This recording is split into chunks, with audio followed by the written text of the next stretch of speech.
Hi, and this is Ronald Corpus Official and welcome to my vlog. And for this content, for this video, ating pag-uusapan ang mga ugali ng mga pusa na namana sa kanilang mga ninuno na dapat alam mo. Ang mga pusa natin sa bahay ay nagpapakita ng iba't ibang likas na pag-uugali na nagmula sa kanilang mga ligaw na ninuno. Narito ang ilang halimbawa. Una, scent marking o pagkaskas. Ginagamit ng mga pusa ang paggamot bilang isang paraan upang markahan ang teritoryo at makipag-usap sa iba. Tinutulungan sila ng gawin na ito na magtatag ng profile ng pagmarka na nagpapahiwatig ng kanilang presensya.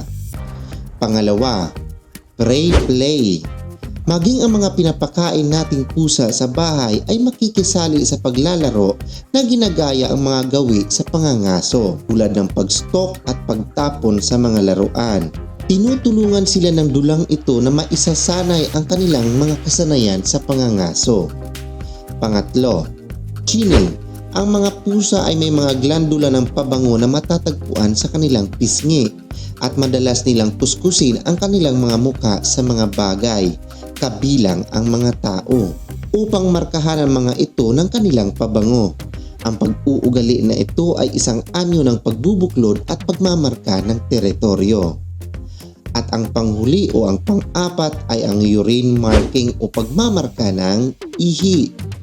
Bagamat mas karaniwan ito sa mga hindi nakanyutar na mga lalaki, ang mga lalaki at babaeng pusa ay maaaring gumagamit sa pagmamarka ng ihi upang magtatag ng teritoryo o makipag-usap sa reproductive status. Ang mga pag-uugali na ito ay naglalarawan kung paano pinapananatili ng mga alagang pusa ang mga maraming instinct mula sa kanilang mga ligaw na ninuno na inaangkop ang mga ito sa buhay kasama ang mga tao. So sana meron kayo natutunan for this content, for this video na kung saan ating pinag-usapan ang mga ugali ng mga pusa na namana sa kanilang mga ninuno na dapat alam mo. Once again, this is Ronald Corpus Official na nagsasabing kung hindi ka pa nakasubscribe ng aking YouTube channel, so please subscribe to my YouTube channel, and kung nagustuhan mo yung content na to, so paki-like, and kung ito po ay karapat-dapat i-share, so i-share po natin para po sa kaalaman nating lahat.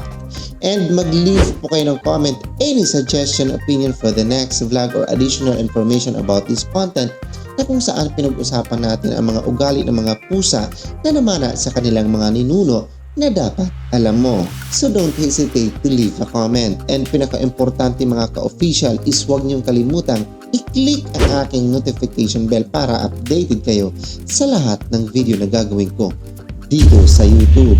Nagpapasalamat din po ako ng buong buo sa inyong walang sawang suporta ng aking YouTube channel. I love you all and bye-bye.